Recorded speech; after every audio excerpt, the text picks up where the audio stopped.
जय हिंद दोस्तों। आज की इस वीडियो में हम उन खबरों पर बात करने वाले हैं जो मेन स्ट्रीम मीडिया में या तो दबा दी जाती हैं या फिर बिल्कुल दिखाई ही नहीं जाती।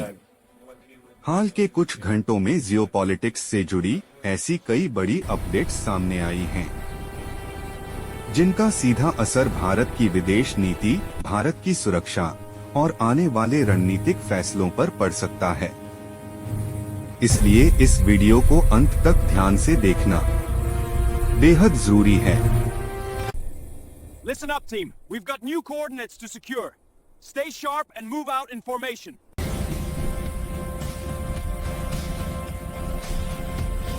भारत, अमेरिका और ट्रंप का टैरिफ बम। सबसे पहले बात करते हैं भारत और अमेरिका के रिश्तों की। अमेरिकी राष्ट्रपति डोनाल्ड ट्रंप ने एक बार फिर भारत को लेकर काफी सख्त बयान दिया है। डोनाल्ड ट्रंप ने खुली भाषा में कहा है कि प्रधानमंत्री नरेंद्र मोदी एक अच्छे इंसान हैं, लेकिन उन्हें पहले से पता था कि ट्रंप भारत से खुश नहीं हैं। ट्रंप ने यह भी कहा कि अगर भारत रूस के साथ अपना व्यापार जारी रखता है तो अमेरिका भारत पर लगाए गए टैरिफ को और ज्यादा बढ़ा सकता है।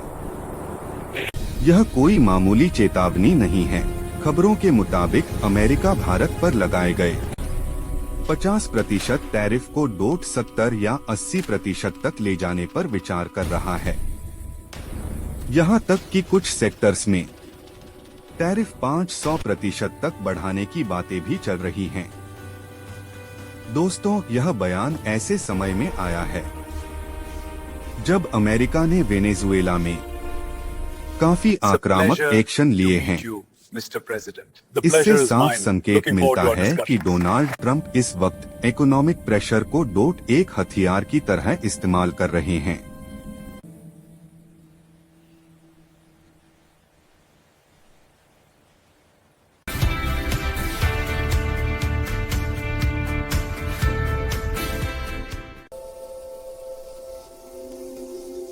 वेनेजुएला और स्टारलिंक का बड़ा खेल।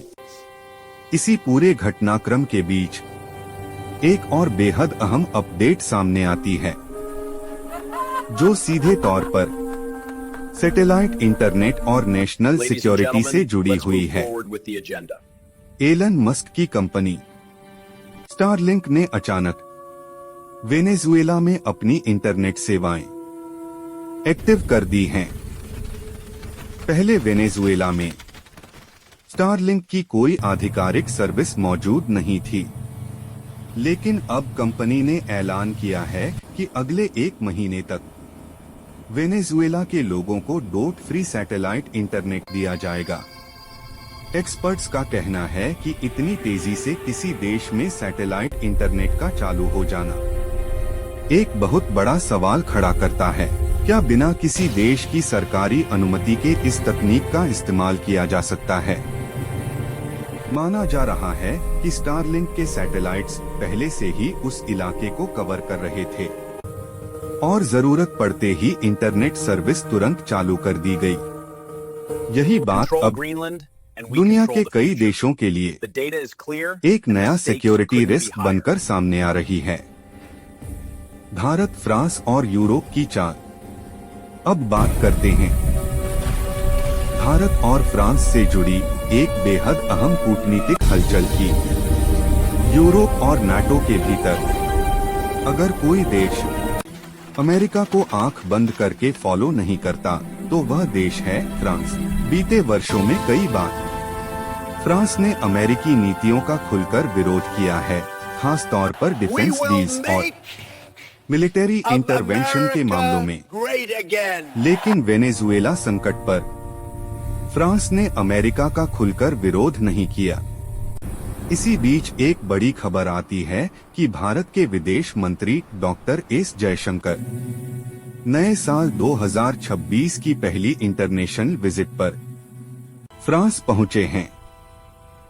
यह दौरा 4 जनवरी से 10 जनवरी के बीच हो रहा है और इसे एक रूटीन विजिट नहीं माना जा रहा।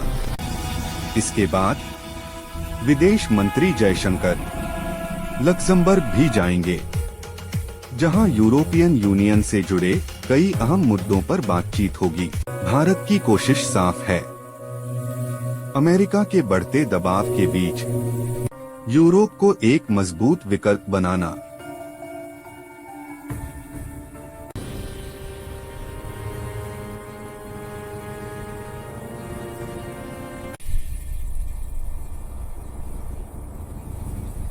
अमेरिका यह बात अच्छी तरह समझता है, इसलिए वेनेजुएला और ग्रीनलैंड एक ही रणनीति का हिस्सा लगते हैं।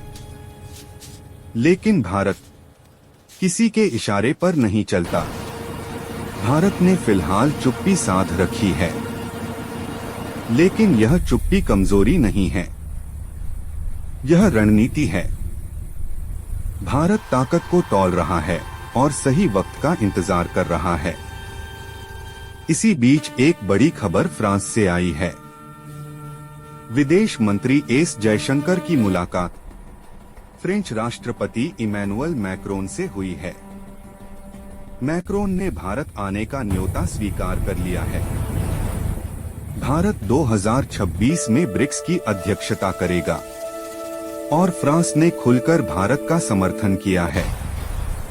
G7 और ब्रिक्स के बीच पुल बनाने की बात कही गई है। यह अमेरिका के लिए बड़ा संदेश है। आज की दुनिया तेजी से बदल रही है, नियम टूट रहे हैं और ताकत ही भाषा बनती जा रही है। लेकिन भारत अपनी शर्तों पर चल रहा है। अगर आपको ऐसी गहराई से समझाई गई जियोपॉलिटिकल अपडेट्स पसंद आती हैं, तो वीडियो को लाइक करें, चैनल को सब्सक्राइब करें और कमेंट में बताएं कि आपको कौन सी खबर सबसे ज्यादा अहम लगी।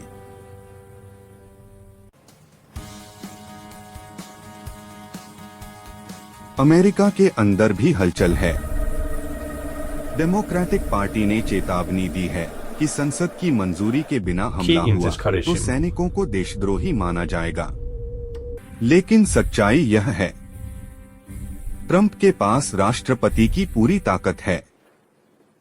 ग्रीनलैंड में अमेरिकी सेना पहले से मौजूद है और सबसे बड़ा झटका यह है कि डेनमार्क की सेना के 95% हथियार अमेरिका में बने हुए हैं। अब सवाल उठता है, अमेरिकी हथियारों से अमेरिका से कैसे लड़ा जाए। इसी बीच दुनिया की नजरें भारत पर हैं।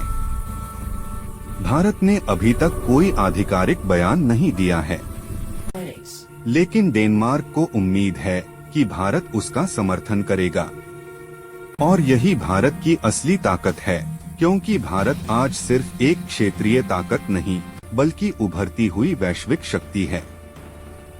अमेरिका के साथ रणनीतिक रिश्ते और यूरोप के साथ व्यापारिक साझेदारी भारत दोनों को संतुलित कर रहा है। ग्रीनलैंड सिर्फ एक द्वीप नहीं है, यह भविष्य की जियोपॉलिटिक्स की चाबी है। Rare earth minerals, arctic trade routes और आने वाले दशकों की वैश्विक अर्थव्यवस्था।